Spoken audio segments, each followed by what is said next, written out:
जैसा मेरा का 3 लेक्चर हो चुका है DBMS श्रृंखला में, तो 4th लेक्चर है। EF कॉर्ड रूल्स होते हैं, जिसे हम E फॉर होता है इडगर, F कॉर्ड रूल जो कि 12th होते हैं। I mean 13th रूल्स होते हैं, बट 12th रूल्स कहा जाता है क्योंकि 0 is not countable of 12 rules. तो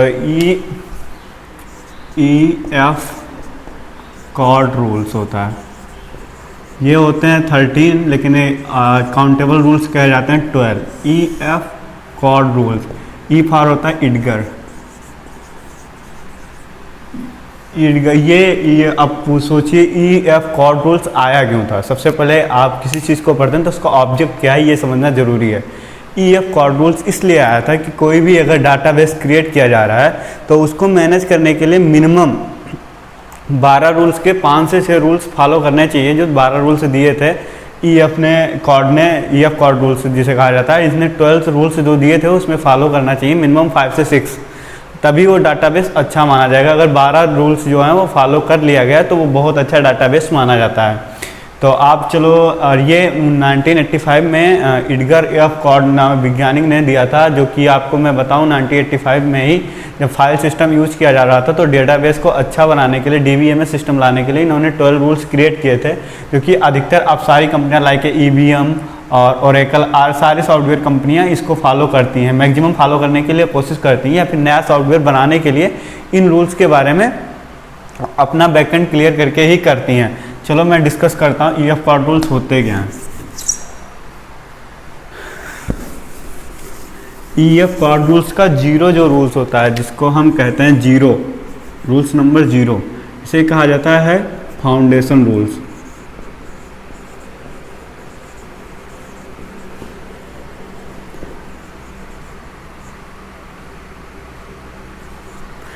जीरो रूल्स कहते हैं फाउंडेशन रूल्स। फाउंडेशन रूल्स क्या है कि किसी भी डाटाबेस को अगर हमको क्रिएट करना है तो वह डाटाबेस हमेशा टेबल फॉर्म में ही होना चाहिए, या फिर कोई भी डाटा अगर क्रिएट करना है तो उसका सिमिलर होना चाहिए।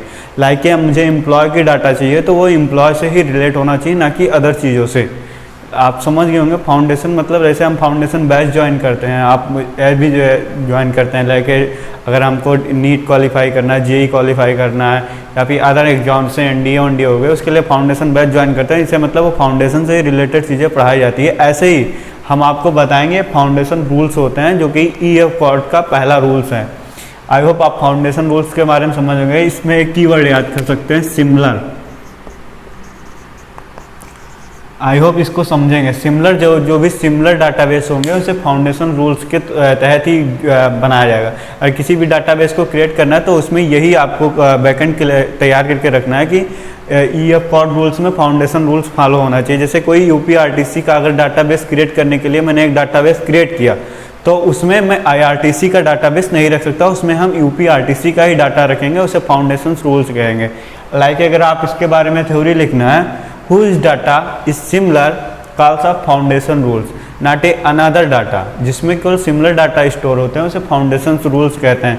आई होप इसको आप समझे होंगे। नेक्स्ट रूल्स है रूल्स नंबर 1, जिसको हम कहते हैं information rules.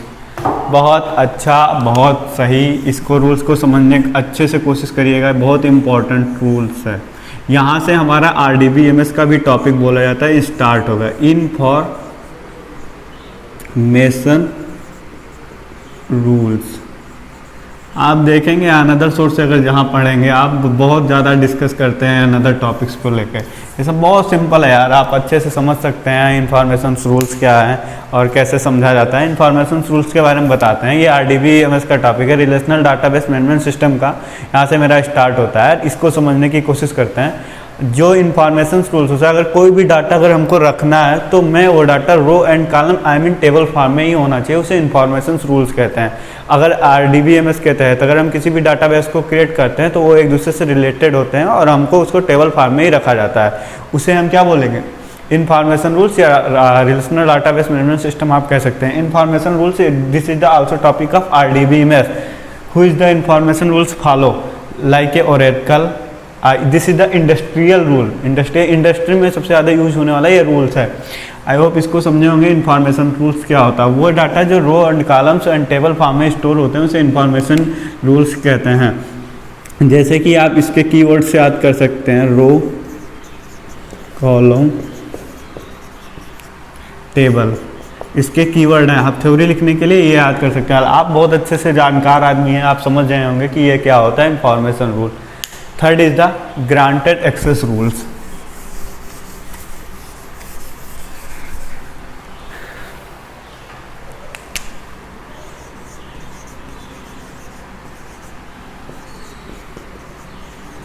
Second is the granted access rule.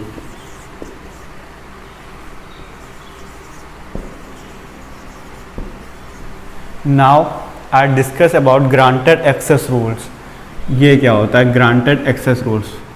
आप जैसा कि इसके नाम से ही पता होगा कि आप देखे होंगे कि ग्रांटेड मतलब अनुमति। Granted access rule second rules is the granted access rules. I discuss about it. Granted if you access any database then use authority then access. Like अगर मुझे अगर डाटाबेस को यूज करना है, जैसे यूपीआरटीसी का डाटा हमको यूज करना है, तो वहाँ की जो अथॉरिटी होगी, लॉगिन, साइन अप, आज चीज़ें होती है, वो मेरी अथॉरिटी दी जाती है कि डाटाबेस को यूज करना कैसे। लाइक मुझे जैसे आप समझ लो एक स्कूल गए, स्कूल में आप फॉर्म अप्लाई किए, ये स्कूल है, यहाँ इसका फॉर्म अप्लाई किए, ई फार्म। जब ई फार्म अप्लाई करने के बाद आपको एक नंबर जनरेट होता है, जैसा कि आपको पता है रजिस्ट्रेशन नंबर। फिर उसके बाद आपका पासवर्ड पता होता है जो कि दिया जाता है। दिस इज द स्कूल का जो डाटा है, जो इस डाटाबेस में, ये एक डाटाबेस है, इसमें स्टोर हुआ है। इसका ये जो रजिस्ट्रेशन और पासवर्ड दिया गया ये यूनिक होता है। इसका ग्रांटेड एक अथॉरिटी दी जाती है कि जिसका रजिस्ट्रेशन और पासवर्ड होगा वही इस डाटाबेस को एक्सेस कर सकता है। लेकिन अगर कोई चाहे अनदर पर्सन एक्सेस करना तो वो नहीं एक्सेस कर सकता। ओनली जिसका रजिस्ट्रेशन और पासवर्ड इस डाटाबेस से रिलेट होगा उसी का। इसमें बहुत सारे डाटा हैं, बहुत सारे लोग के, तो जिसके डाटा और रजिस्ट्रेशन पासवर्ड सिमिलर होंगे वो उसका डाटाबेस लाके शो कर देगा, this is your data. I mean आप इसको समझे होंगे ग्रांटेड एक्सेस रूल्स क्या होते हैं।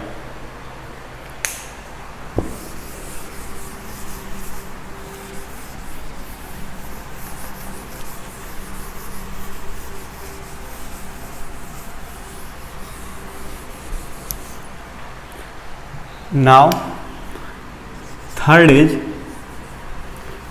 null value rules. This is null value rules also called as systematic null value rules. आप इसको समझिए हमारे भाषा में और आपकी भाषा में समझाने की कोशिश करता हूँ। नल वैल्यू रूल्स क्या होते हैं? जैसे कोई भी डाटा अगर आप लोग जैसे कोई भी डाटा देखे और उस डाटा को फुलफिल है, अगर कोई डाटा बाय मिस्टेक अगर हमने उस डाटा को मैंने नहीं रखा था, ये जो थर्ड रूल्स है उसके अकॉर्डिंग, जैसे मैंने उसमें कोई डाटा मिस कर दिया, टेबल जैसे लाइक ये टेबल है, इस टेबल में ये स्टूडेंट की आईडी है, नेम है, पासवर्ड है, नाम है, इसमें मैंने ये मिस कर दिया by mistake. This is called of null value and systematic null value rules. इसको आप कोई भी डाटाबेस क्रिएट करेंगे तो अगर जैसे कोई भी डाटा मिस हो जा रहा है तो उसको कैसे एक्सेस करना है, कैसे स्टोर करना है, आप इसको ध्यान में रखते हुए किसी डाटाबेस को क्रिएट करना है। EF कॉड रूल्स के अकॉर्डिंग इस थर्ड ने पहले ही ये बता दिया गया था कि बहुत लोग मिस्टेक करते हैं। इंडिया मिस्टेक करने वाली ही धरती है, समझ लो कितनी गलती होती है। अगर कोई गलती कर दिया तो उसको कैसे मैनेज करना है, अगर डाटाबेस को क्रिएट करते समय इसको ध्यान रखेंगे। ये दिस इज मोस्ट इंपॉर्टेंट। और नल वैल्यू जो होती है वो कोई भी डाटा को एक्सेस कर सकती है, उसमें कोई दिक्कत नहीं है और पूरा डाटा एक्सेस कर सकती है। इसीलिए यहाँ पे हम नल वैल्यू की जगह पे जो भी नल होता है, जैसे मिसिंग नंबर्स होते हैं, उसके जगह पे हम डमी यूज कर लेते हैं, डमी वैल्यू, जिसे आल्सो कॉल्ड ऑफ जीरो कह सकते हैं, /0। जो भी है आप डमी वैल्यू के लिए आप एक अथॉरिटी दे दें कि ऐसे डमी वैल्यू होता है और उसके बारे में बता दें, तो फिर आप डमी वैल्यू यूज़ कर सकते हैं मिसिंग नंबर के लिए। अगर ऑलरेडी जब आप उसको डिफाइन कर देंगे तो वो वैल्यू यूज़ कर रहे हैं तो जैसे कोई भी यूजर होगा उसको समझने में आसानी होगा। आप जैसे देखते होंगे कि कोई भी फार्म अप्लाई किए तो उसमें बहुत चीज़ें होती है, लाइक जैसे मेरा फार्म है, नेम नाम का है, आधार नंबर, ऐसे। तो बहुत जगह आप देखेंगे स्टार बना रहता है, बहुत जगह ये स्टार नहीं बना होता। स्टार मतलब इट्स कंपलसरी और doesn't start, this is not compulsory for your registration. तो ये जो है ये कभी नल वैल्यू नहीं हो सकता, लेकिन ये नल वैल्यू हो सकता है। यहाँ पे आप कुछ भी नहीं भरेंगे तो भी काम चल जाएगा। आई होप इसको समझे होंगे, नल वैल्यू या फिर systematic treatment of null value आप अच्छे से समझे होंगे। Fourth is the dynamic rules कह सकते हो, लेकिन इसको मैं और अच्छे तरीके से बताऊंगा। डायनेमिक रूल्स तो एक वर्ड में डिफाइन कैसे करेंगे आप लोग को बताऊंगा।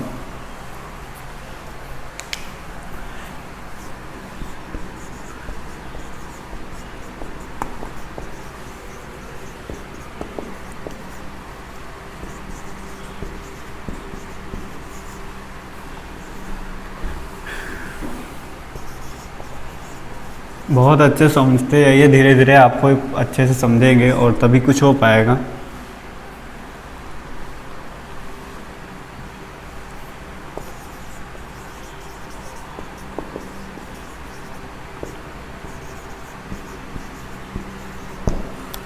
दिस इज द एक डायनामिक इसे कह सकते हो।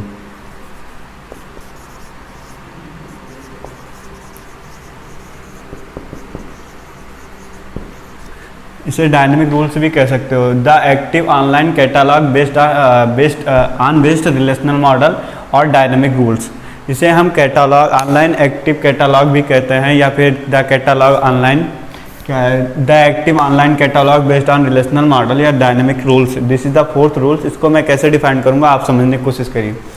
जैसे कोई भी आप डाटाबेस क्रिएट कर दिया ऑनलाइन, अगर उसको कोई यूजर एक्सेस कर रहा है तो वो डाटा के लिए एक सिमिलर, जैसे ये एक डाटाबेस है जिसमें एक यूजर का डाटाबेस रखा गया है, लाइक एम्प्लॉय के डाटा रखा गया है। तो इसमें क्या होता है, एक कीवर्ड दिया जाता है, जैसे emp id, emp name, emp password, emp address, emp salary. इसमें आप इसे एक कॉमन चीज़ें हैं जो आप देखे होंगे, बहुत इंपॉर्टेंट चीज़ें। इसमें जो कॉमन चीज़ है वो emp मतलब इसका एक कीवर्ड हो गया, एम्प्लॉय का कीवर्ड emp। तो कोई भी डाटा अगर एक्सेस करेगा तो उसमें उसका कीवर्ड देना अनिवार्य। अगर एम्प्लॉय का चाहिए तो emp लिखेंगे, तभी उसके सारे डाटा एक दूसरे से मैचिंग हो गए, तभी वो एक्सेस कर सकता है या देख सकता है। अगर कोई भी डाटा बेस क्रिएट करना है तो उसमें उसका कीवर्ड देना है कि उसकी आईडी लिखना है तो emp आईडी क्या होना चाहिए, emp नेम उसका डाटाबेस लिखना है तो emp नेम कैसा n होना चाहिए, जो भी है, लेकिन emp उसका कीवर्ड यूज होना चाहिए।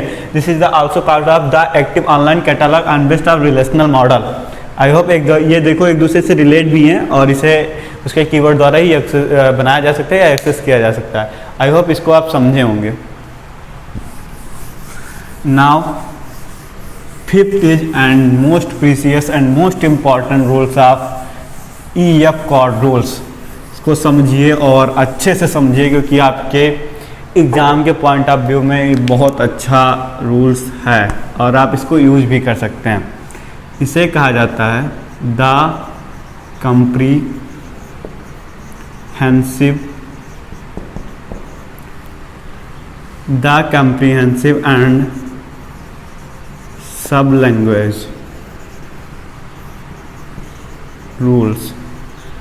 समझिए इसको, कैसे समझाता हूँ मैं। सबसे अच्छी बात है इसमें एक वर्ड आप दे दिया गया पहले ही, सब लैंग्वेज।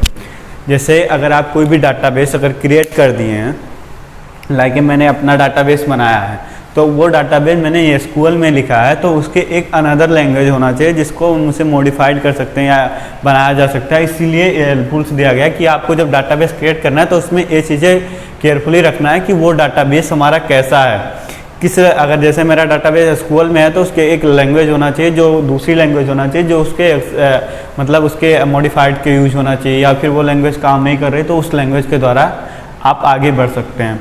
आई होप इसको समझ रहे होंगे कौन सा होता है। Fifth is the comprehensive and sub language rules. Fifth is this is a sub language rules कहा जा सकता है।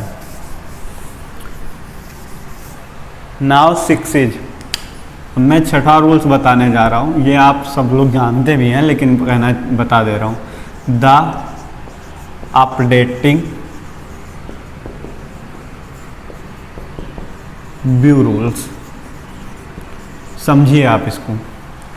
जैसे कोई भी अगर डाटा मैंने मॉडिफाइड कर दिया तो ये बात उस मतलब डाटाबेस क्रिएट करते समय याद रखना चाहिए कि डाटाबेस जब मैंने कोई मॉडिफाइड किया फिजिकल लेवल पे तो इसको यूजर लेवल पे अपडेट होना चाहिए। अब एक दूसरे से कैसे इंटर हो सकता है वो आप कैसे मैनेज करना, वो एक लैंग्वेज से आप क्यूरी दे सकते हैं, उसके तहत हो सकता है। आप उस क्यूरी को देंगे तो वो अपडेट होगा। लाइक जैसे मैंने किसी ऐप पे, एक एजुकेशनल ऐप है या कोई ऐप है, मैंने उस ऐप को डाउनलोड कर लिया, चलाया, लाइक व्हाट्सएप मैंने 2 साल तक चलाया, उसके बाद आता है उस व्हाट्सएप का अपडेट कि उस व्हाट्सएप पे आप अपडेट करिए फिर नए फीचर्स ऐड हो जाएंगे। तो उसमें क्या काम करता है, उसके बैकएंड में जितने भी डाटाबेस हमारे होते हैं उसको एक स्टोर करके रखा जाता है। अब उस स्टोर के डाटा, उसका ऐप का एप्लीकेशन का, नॉट माई डाटाबेस, जो मेरा डाटाबेस है वो नहीं अपडेट कर पा रहा है, वो फिर अपने एप्लीकेशन का जो डाटाबेस है वो रखा हुआ है कि उसकी जो कोडिंग्स हैं, लाइक जो कोड किए गए हैं वो उसके अपडेट किए जाते हैं और उस अपडेट को उसके यूजर तक व्यू लेवल, मतलब व्यू लेवल तक अपडेट किया जाता है। आई होप इसको समझ लें, ये डाटाबेस क्रिएट करते समय याद रखना चाहिए। The updating view rules 6 is 7 now is most important है, हाई लेवल रूल्स कहा जा सकता है इसे। Rules number 7, this is called of the high level possible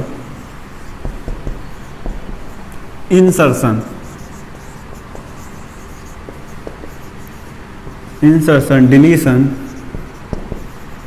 और अपडेट रूल्स। अगर कोई भी डाटाबेस अपना, जैसे ये कोई भी डाटाबेस क्रिएट किया गया है तो उसमें कोई भी डाटा डिलीट करना चाहो तो डिलीट कर सकते हो, पॉसिबल डाटा। अब जैसे मैंने सोचा कि मैंने अपना डाटाबेस क्रिएट किया, कि मैंने अपना डाटाबेस, मेरा डाटाबेस क्रिएट किया गया है ये फार्म, अब मैं सोचूं उस फार्म का रजिस्ट्रेशन ही डिलीट कर दूं, दिस इज नॉट पॉसिबल, क्योंकि रजिस्ट्रेशन डिलीट होने के बाद मेरा कोई भी डाटा वहाँ पे बचेगा ही नहीं। लेकिन अगर मैं उस डाटा में सोचूं मेरा नाम करेक्शन हो जाए तो this is the update rules. Insertion, उसमें कोई भी चीज़ ऐड करना चाहूँ तो ऐड कर सकता हूँ। अब डिलीशन, लाइक मैंने यूपी स्कॉलरशिप का फॉर्म अप्लाई किया, यूपी स्कॉलरशिप के फॉर्म में कुछ दिन बाद आता है कि आप इसमें करेक्शन कर सकते हैं, this is the also called off the high level possible insertion and deletion. ये सारे अपडेट 1985 में ईडगर जो वैज्ञानिक थे और उन्होंने अपना रूल्स दिया था उसके तहत था। आई होप इसको समझेंगे और आगे रूल्स में समझा रहा हूँ। रूल्स नंबर 8, ये जब मैं स्कीमा पढ़ाऊँगा तो उसके भी रूल्स नंबर 8 फॉलो करती है और वो रूल नंबर 8 ही होता है, लेकिन इसको मैं यहाँ समझा दे रहा हूँ और समझेंगे आप लोग आई होप अच्छे से। Rules number 8 is physical data independence.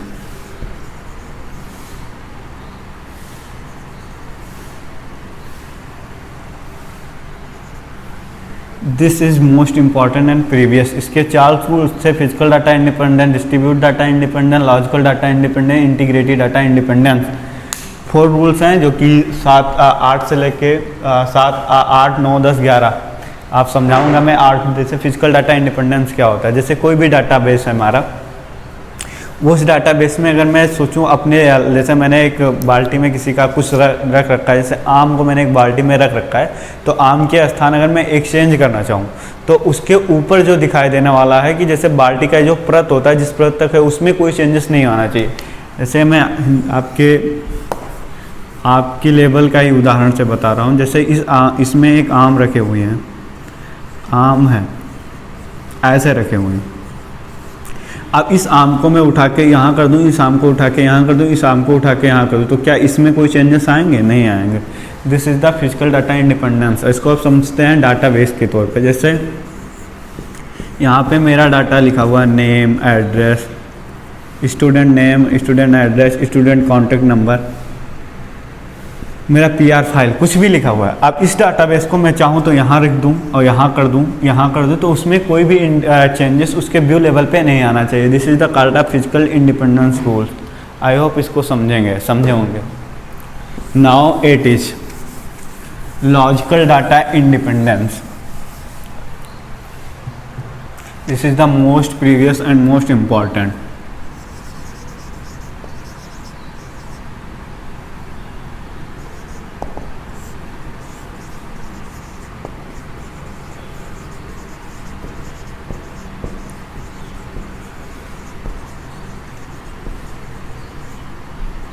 Logical data independence, logical data independence मतलब अगर कोई भी डाटा, जैसे मेरा ये डाटा सेफ है और इस डाटा में मेरा student name, student address, student Aadhaar number, student registration number, इन दोनों के बीच में जो भी अगर कोई भी इस दोनों के बीच में रिलेशन है या फिर लॉजिक लगाया गया कि इनका नाम ऐसा होगा, तो लाइक जैसे मैंने ईमेल आईडी आप बनाते हैं, मैं आपको प्रैक्टिकली सारी चीज़ को बताने की कोशिश कर रहा हूँ, आई होप आप समझेंगे। जैसे ईमेल आईडी बनाया तो ईमेल आईडी मेरा नाम, फर्स्ट नेम सूरज, दूसरा नेम दुबे, सूरज दुबे, तो ईमेल आईडी आता है SD करके, SD 2716 332 1 45 46 @gmail.com। आता नहीं आता? आप देखिए ये जो ईमेल आईडी आती है तो इसमें मेरा फर्स्ट नेम आ गया और डी नेम, तो इन दोनों के बीच में लॉजिक लगाया गया कि जिसका नाम होगा उसके नाम के बेस पे एक ईमेल आईडी जनरेट करके दे दिया जाएगा। This is the also called off logical data independence. I hope इसको समझे होंगे। और next is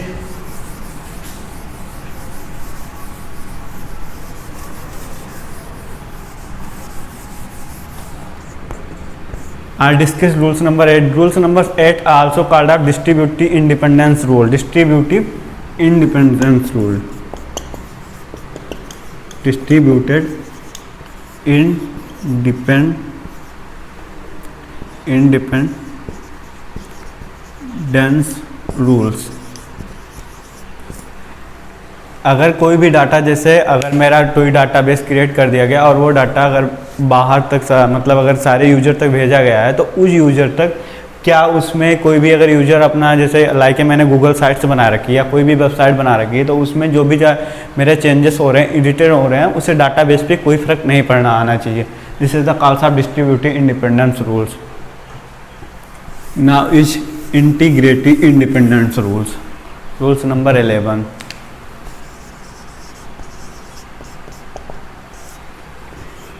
integrative independence rules. Integrative independence मतलब कोई सिंगल यूजर अगर कोई भी डाटा को यूज़ कर रहा है तो उसका सेम डाटाबेस होगा जो कि मल्टीपल डाटाबेस। जैसे कोई भी डाटाबेस, अगर मेरा ऐसे डाटाबेस है तो ये एक मेरा डाटाबेस रखा हुआ है और इसके मल्टीपल एप्लीकेशंस हैं।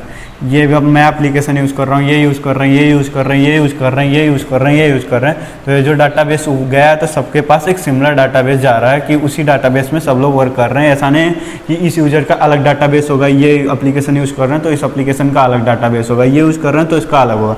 This is not too good. और सबका सिमिलर डाटाबेस ही होगा। एक डाटाबेस है, उसी में सबका डाटाबेस रखा है और वहीं से सब एक्सेस कर रहे हैं अपनी अथॉरिटी के according. Now is 12 rules and now is last of rules, EF code rules. This is the most important and this is the similar machine level language. And rules number 12. Rules number 12 is non subversion rules. The non subversion rules मतलब जब कोई भी database अगर हमारा लिखा गया है तो वो मशीन लेवल लैंग्वेज पे कैसे काम करता है ये देखना है, और कैसे काम नहीं करता, और कैसे काम करता है, कैसे काम करता है, उसका मशीन लेवल लैंग्वेज क्या होगा, 010 एंड हेक्सा कोड क्या होता है। This are decide it rules number 12। Thank you for listening me. I hope आपके 12 रूल्स क्लियर हो गए होंगे और आप इसको अच्छे से समझेंगे होंगे। ये 1985 का टॉपिक, वो 1985 में ही सारे रूल्स दिए गए थे। और not is 12, this is the